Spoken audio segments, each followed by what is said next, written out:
কিশোরগঞ্জের হোসেনপুরে এবার সোনালী বোরো ধানের বাম্পার ফলনে কৃষকের চোখে মুখে লেগে আছে আনন্দের ছোঁয়া। অপরদিকে হোসেনপুরের ধান ও চাউলের সুনাম ছড়িয়ে রয়েছে দেশ জুড়ে।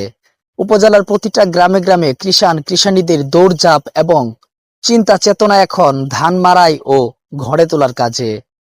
মনের আনন্দে ধান কাটা ও মাড়াই কাজ করছেন তারা। হোসেনপুর উপজেলার মাঠগুলোতে এখন বোরো ধানের সবুজ বরণ কেটে সোনালী রূপ ধারণ করেছে। এলাকায় প্রায় 90% বোরো ধান কাটা শেষ। পাকা ধান ঘরে তুলে তৃপ্তির ঢেকুর তুলছেন কৃষকেরা। আলহামদুলিল্লাহ, ধান তো ইনশাল্লাহ এবার ভালো হয়েছে। তারা বলছেন, ধানের চারা রোপণের পর থেকেই আবহাওয়া অনুকূল থাকার কারণে ধান খেতে রোগবালাই তুলনামূলক অনেক কম। ধান কাটা মাড়াই প্রায় শেষ পর্যায়ে। আমলার দরটা একটু বড়, 1000, 1200, 1100। কৃষি অফিসের তথ্যমতে উপজেলার 6টি ইউনিয়নে 8135 হেক্টর জমিতে বোরো ধান আবাদ হয়েছে। ব্যাগটা খরচ দিয়া নাঙ্গল ভাড়া, কল ভাড়া, ঠোর ভাড়া, 3000 টাকা গানি কল ভাড়া, এইটা দিয়া তা কি হিসাব করলে আর কি থাকবো? এই যে নিজে করতেছি যে এই কাটাটা, এই কাটার পয়সাটা দুটো কিছু থাকে আর কি।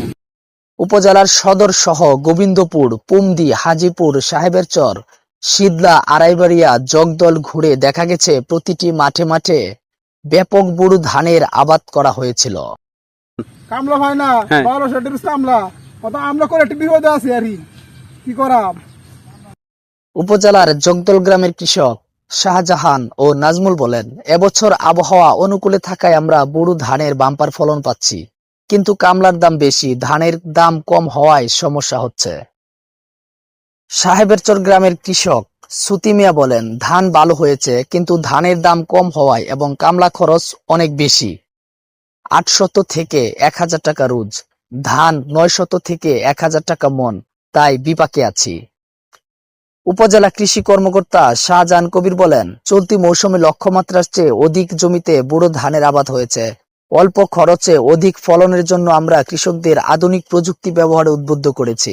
বিশেষ করে বোরো ধান রোপণের শুরু থেকেই আমাদের উপসহকারী কৃষি কর্মকর্তারা মাঠ পর্যায়ে কৃষকদের সার্বক্ষণিক পরামর্শ প্রদান করছেন, যার ফলে এবার হোসেনপুর উপজেলার কোথাও মাজরা পোকার আক্রমণ নেই এবং উপজেলার প্রতিটি ইউনিয়নে এবার বোরো ধানের বাম্পার ফলন হয়েছে।